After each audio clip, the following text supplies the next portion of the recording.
तो देखो बच्चों, अब हम लोग वीडियो नंबर 2 पे हैं of CA foundation topic depreciation, ठीक है ना। और इस वीडियो में हम लोग जो डिस्कस करेंगे, we will discussing first of all accounting for depreciation. मैंने लास्ट वीडियो के अंदर आपको बेसिक मेथड्स बताए थे, एसएलएम, डब्ल्यूडीवी, मैंने प्रॉफिट और लॉस बताया था, मैंने बुक वैल्यू का कंसेप्ट बताया था। तो मैं होप करता हूं वहां तक तो आपको अच्छे से समझ में आ गया होगा।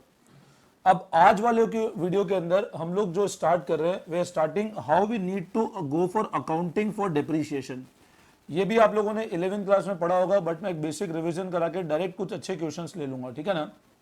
अब बच्चों, अकाउंटिंग फॉर डेप्रीशिएशन के दो तरीके होते हैं। एक तो ये ध्यान रखना, जब भी हम डेप्रीशिएशन की अकाउंटिंग करते हैं तो दो मेथड होते हैं। एक तो फर्स्ट मेथड होता है जब provision for depreciation is not maintain, जब हम लोग प्रोविजन फॉर डेप्रीशिएशन नहीं मेंटेन करते हैं।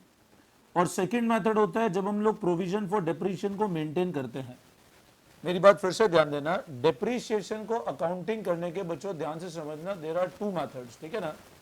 फर्स्ट मेथड होता है जब हम लोग प्रोविजन फॉर डेप्रीशिएशन की अकाउंटिंग नहीं करते हैं, और सेकंड होता है जब प्रोविजन फॉर डेप्रीशिएशन मेंटेन करते हैं। When you are not maintaining provision, वो मेथड नंबर 1, और जब प्रोविजन मेंटेन होता है वो मेथड नंबर 2। इस वाले मेथड में हमेशा ध्यान रखना, जो डेप्रीशिएशन है वो डायरेक्टली असेट के अगेंस्ट चार्ज होता है, और असेट हमेशा यहां पर बुक वैल्यू पे चलता है। इस वाले मेथड में हमेशा ध्यान रखना, depreciation is charge directly against asset and asset is always carried at book value. And under this method the depreciation is charge with respect to provision. The depreciation is charge on provision and asset is always carried at cost, ठीक है ना। तो जब मैं method number 1 की बात करता हूं, जब प्रोविजन फॉर डेप्रीशिएशन नहीं मेंटेन होता है तो depreciation is charge against asset, और असेट हमेशा बुक वैल्यू पे कैरी ऑन होता है। इस वाले मेथड में the depreciation is charge by maintaining provision and asset is always carried at cost, ठीक है ना। तो डेप्रीशिएशन चार्ज करने के दो मेथड होते हैं, एक तो होता है जब प्रोविजन नहीं मेंटेन करते हैं, और एक होता है जब हम लोग प्रोविजन मेंटेन करते हैं, ठीक है ना। पहले हम मेथड नंबर 1 करेंगे, इसलिए कुछ क्वेश्चंस करेंगे and then will proceed to method number 2, ठीक है। तो स्टार्ट करते हैं। नोटिंग करना, accounting for depreciation. Following are the two methods for depreciation accounting when depreciation is charge against asset, जब डेप्रीशिएशन असेट के अगेंस्ट चार्ज होता है, and depreciation is charge by maintaining provision, और डेप्रीशिएशन चार्ज होता है bye maintaining provision. तो पहला तरीका तो हुआ जब डेप्रीशिएशन असेट के अगेंस्ट चार्ज होता है, और सेकंड होता है जब depreciation is charge by maintaining provision, ठीक है ना। अब ये एंट्रीज पास होती है with respect to method number 1।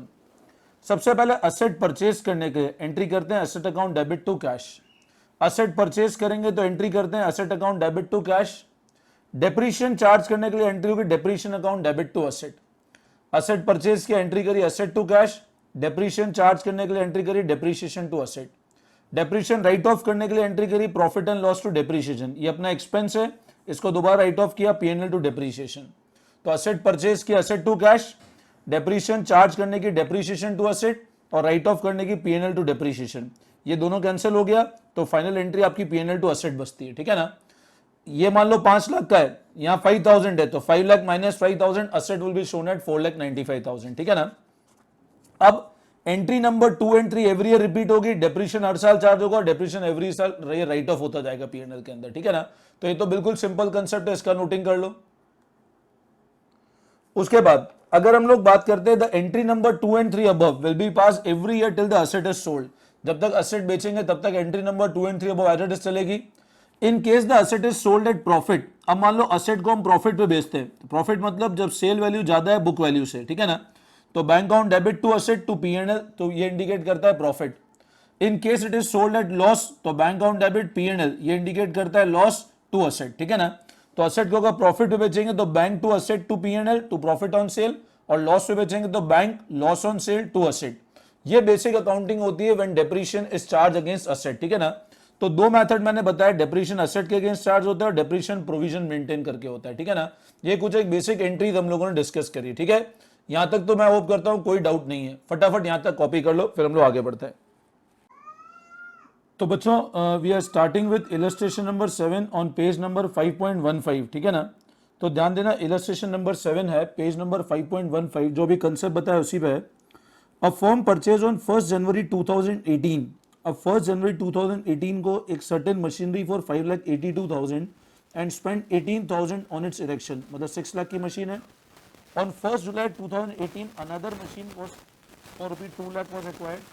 On 1st July 19, the machine purchased on 1st January 18 became obsolete, was auctioned for 386, and on same date fresh machine was purchased at rupees 4 lakh.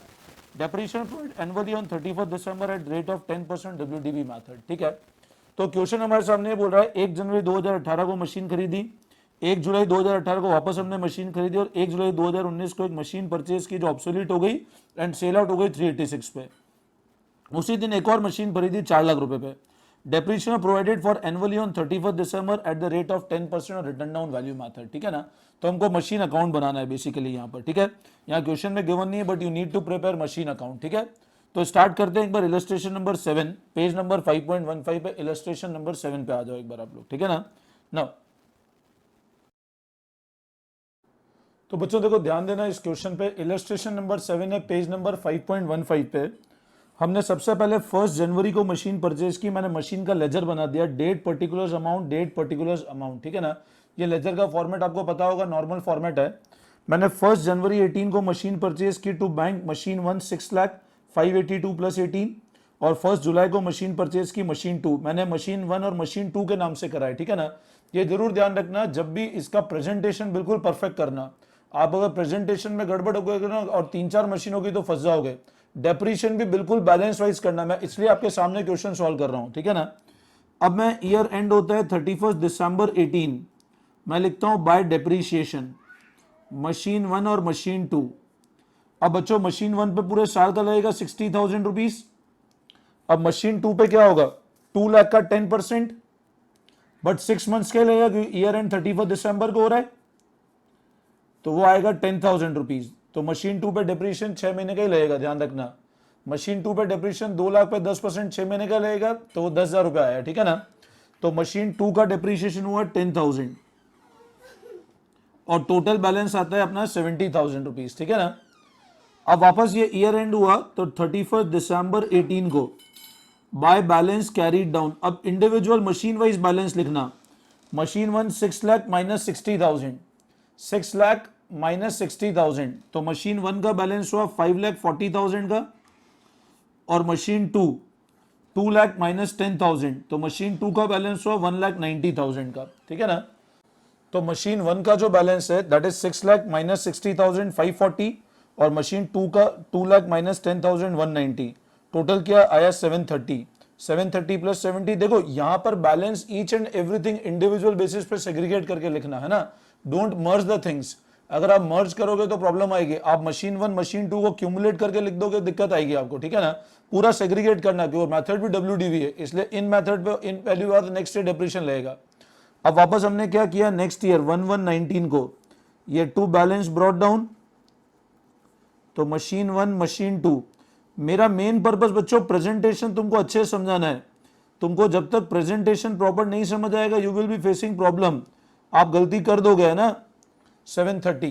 ठीक है, अब question क्या बोल रहा है कि 1 जुलाई 19 को हमने मशीन जो परचेज की थी 1 जनवरी 18 को, मतलब ये वाली मशीन जिसकी वैल्यू इतनी थी, 1 जुलाई 19 को मतलब 6 महीने के बाद इस मशीन को बेचा कितने पे 386 पे और उसी दिन एक नई मशीन खरीदी. तो पहले एक और मशीन खरीदी हमने, तो मैं लिख देता हूं टू बैंक मशीन 3 और वो कितना परचेज किया है वो 4 लाख पे परचेज हुआ है. ठीक है ना, और मैंने ये वाली जो मशीन बेची इसका प्रॉफिट लॉस निकाल लूं तो मैं लिखता हूं वर्किंग नोट में कैलकुलेशन ऑफ प्रॉफिट और loss on cell of machine 1. अब बच्चों मशीन 1 की डेट ऑफ सेल कौन सी है, तो ध्यान दो मशीन 1 को हमने बेचा कौन सी तारीख पे 1 जुलाई 19 पे, तो डेप्रीशिएशन कितना लग जाएगा इस वाली वैल्यू पे 6 महीने का डेप्रीशिएशन, तो 5,40,000 पे 10%, लेकिन वो 6 मंथ्स का ही लगेगा तो that is 27,000. Cutting my point. तो मशीन का book value on 1/7/19 540 minus 27 WDV method है ध्यान देना. तो 540 माइनस 27 करते हैं तो that is approximate equal to 5,13,000 और मशीन को हमने जो सेल आउट किया है बच्चों, वो सेल किया है 386 पे। आप चेक करो, we have sell out the machine at 386, तो देयर इज अ लॉस। कितने का लॉस है चेक कर लो, तो 513 माइनस 386, तो loss of 1,27,000। There is a loss of 1,27,000। ये तो सिंपल कैलकुलेशन है, सबको क्लियर होगा। तो मैं सबसे पहले यहां पर लिख लेता हूं 1 जुलाई 19 को मशीन का ऊपर डिप्रीशिएशन है, तो बाय डिप्रीशिएशन मशीन 1 27,000 का डिप्रीशिएशन है, तो बाय डिप्रीशिएशन मशीन 1 27,000। अगेन 1 जुलाई 19 को बाय बैंक मैंने मशीन 1 को बेचा है 386 पे, और 1 जुलाई 19 को बाय P&L, तो लॉस ऑन सेल कितना हो रहा है मेरा, 1,27,000 का लॉस है, तो 127 का लॉस। यहां तक तो मैं होप करता हूं समझ आ गया होगा। अब मेरे को डिप्रीशिएशन लगाना है, एक तो इस वाली मशीन पे पूरे साल का और इस वाली पे 6 महीने का, तो 31 दिसंबर 19 बाय डिप्रीशिएशन। अच्छा, और कोई सेल तो नहीं है, वो चेक कर लेना, देयर इज नो सेल इन, और कोई सेल परचेज कुछ नहीं है, ठीक है ना। तो डिप्रीशिएशन एक तो मशीन 2 और एक मशीन 3। अब मशीन 2 पे 190 का, तो पूरा 19,000, और मशीन 3 पे 4 लाख का 10% 6 मंथ्स के लिए, तो 10,000, तो टोटल आया 29,000। Total is 29,000। मेरी बात फिर समझना, ठीक है ना। जो मशीन 1 का डिप्रीशिएशन 4 लाख का 10% 6, ये 20,000 होगा, सॉरी, दिस वुड बी 20,000, तो ये 39 आ जाएगा। अब 31 दिसंबर को बाय बैलेंस, अब बैलेंस सीडी किसका बचेगा बच्चों, एक तो मशीन 2 का बचेगा और एक मशीन 3 का। मशीन 2 का कितना, 190 माइनस 19। तुम तरीका ध्यान रखना, तुम डायरेक्ट टोटल करके लमसम मत लगाना, 190 माइनस 19, तो मशीन 2 का आता है 1,71,000 और इसका 4 लाख माइनस 20,000, तो आएगा 3,80,000, ठीक है। तो ये अगर मैं टोटल लगाता हूं तो इट इज इक्वल टू 5,51,000, और ये पूरा लमसम टोटल लगा लो, तो आएगा 11,30,000 का टोटल आपका। Getting my point. तो ये अपना बच्चों इलस्ट्रेशन नंबर 7 होता है ऑन पेज नंबर 5.15। पूरा आया समझ में अच्छे से, एनी डाउट्स। मैं होप करता हूं पूरा क्वेश्चन ढंग से। प्रेजेंटेशन ध्यान रखना, बैलेंस को बिल्कुल इंडिविजुअल रखना। बुक ने लमसम में कर रखा है, आप लमसम मत करना, इंडिविजुअल मशीन वाइज सेग्रीगेट करके रखना, ठीक है ना। तो this we have done illustration number 7। और क्वेश्चन करते हैं इस पैटर्न के, अभी बिल्कुल क्लियर हो जाएगा ये। अब बच्चों इसी पैटर्न का हम लोग अनसॉल्व क्वेश्चन नंबर 3 दिख रहे हैं। The LG transport company, unsolved question number 3 है, और इसका जो पेज नंबर है बच्चों that is page number 5.25। The LG transport company purchase 10 truck at ₹45 lakh each on 1 April 2016। तो 45 लाख रुपए का ट्रक खरीदा और 1 अप्रैल 2016 को। ऑन अक्टूबर 1, 2018, अब 1 अक्टूबर 2018 मतलब लगभग 2 और 6 महीने बाद, ठीक है। One of the truck is involved in accident and is completely destroyed, and 27 lakh is received from insurance company. On the same date, another truck is purchased by company for the sum of ₹50 lakh. Company write off 20% on original cost. Observe calendar year at financial year. अब यहाँ पे calendar year है, ठीक है, ध्यान रखना मत, जनवरी टू दिसंबर। Give the motor truck account for the 2 year ending 31 December 19। मतलब अपने को 2 साल का अकाउंट बनाना है और वो ईयर एंड हो रहा है 31 दिसंबर 19, ठीक है ना। तो बच्चों ये ध्यान रखना, क्योंकि 31 दिसंबर 19 मतलब आपको 18 का बनाना है और 19 का बनाना है, और मेरे को बैलेंस गिवन है 1 अप्रैल 2016 का। तो मैं पहले 1 अप्रैल 2018 का, 1 जनवरी 2018 का बैलेंस निकाल लेता हूं। तो मैंने सॉल्यूशन कर रखा है, देख लो एक बार आप, ठीक है ना। तो देखो ध्यान देना बच्चों, पेज नंबर 5.25 पे है, सबसे पहले ध्यान देना। Cost balance of truck as on 1 जनवरी 18, 1 जनवरी 18 को हमारे पास कॉस्ट ऑफ ट्रक है 1 अप्रैल 16 को 45 लाख का है। 10 ट्रकें हैं हमारे पास में, ठीक है ना। सबसे पहले 16-17 का डिप्रीशिएशन, ये कितने महीने का लगेगा, 9 महीने का। ये 9 मंथ्स का डिप्रीशिएशन लगाया मैंने, 45 लाख। मैं एक बार एक ट्रक का लगा रहा हूं, ठीक है ना, ताकि फिर इंटू 10 कर दूंगा एंड में। मैं बैलेंस निकाल रहा हूं 1 जनवरी 2018 का, क्योंकि मेरे को अकाउंटिंग ईयर 18 और 19 का ही बनाना है सिर्फ, ठीक है ना। तो 45 लाख पे 9 मंथ्स का डिप्रीशिएशन लगा होगा 675। 45 लाख का 20% 9 महीनों के लिए, ठीक है। तो 1 जनवरी का मेरा बैलेंस आता है 3825। स्ट्रेट लाइन मेथड है, फिर से 9 लाख का डिप्रीशिएशन लगा होगा, तो 1 जनवरी 18 को बैलेंस आया 29,25,000, 10 ट्रक्स है तो 2,92,50,000 मेरा ओपनिंग बैलेंस हुआ, ठीक है ना। तो मैंने अकाउंट बनाया, मशीन अकाउंट, ओपनिंग बैलेंस लिखा, टू बैलेंस ब्रॉट डाउन 2,92,50,000। अब मैंने क्या किया इस साल बच्चों, वापस मैंने क्या किया, 1 अक्टूबर को मैंने असेट बेचा और बेचा 27 लाख पे।